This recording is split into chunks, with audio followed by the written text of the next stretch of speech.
Donald Trump has spent years telling us who belongs in this country and who doesn't. So let's talk about his family, shall we?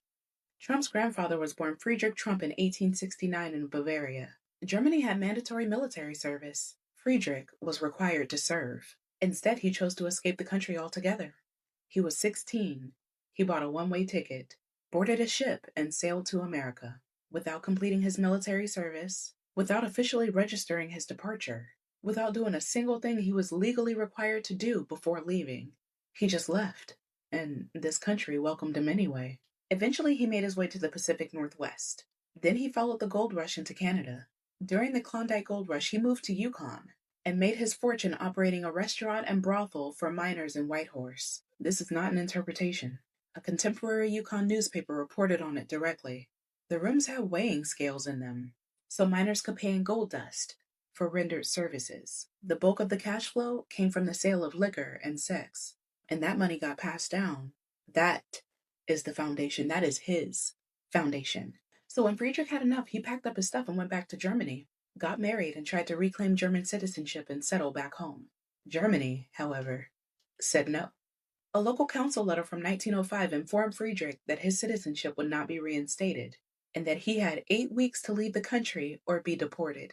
The official reason? He had illegally left Germany to avoid military service 20 years earlier and never bothered to officially unregister from his hometown. Germany deported him for being a draft dodger. Now, here's where history hands us something extraordinary. Friedrich Trump did not go quietly. This man wrote a letter to the Prince Regent of Bavaria, begging, and I mean begging, not to be sent away. He wrote, "We were confronted all at once, as if by lightning strike from fair skies, with news that the High State Royal Ministry has decided that we must leave our residence in the Kingdom of Bavaria. We were paralyzed with fright. Our happy family life was tarnished. My wife has been overcome by anxiety, and my lovely child has become sick. Why should we be deported? This is very, very hard for a family." And the prince rejected him.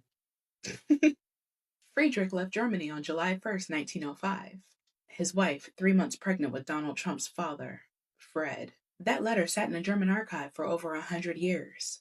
A historian found it in 2016. The Associated Press confirmed it.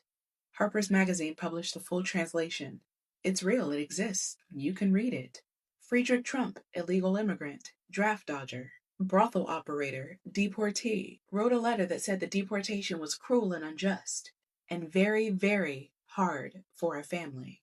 His grandson has deported parents in front of their children, has signed orders removing people who had lived here for decades. He's called immigrants criminals. He's called them an infestation. The German historian who found the deportation document put it simply. Trump talks against illegal immigration, so I think he should remember his own family story from time to time.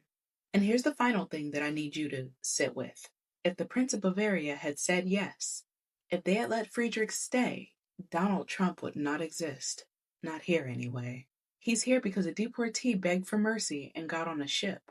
He's here because this country let in an illegal immigrant who had broken the law, dodged a draft, and made his money however he could.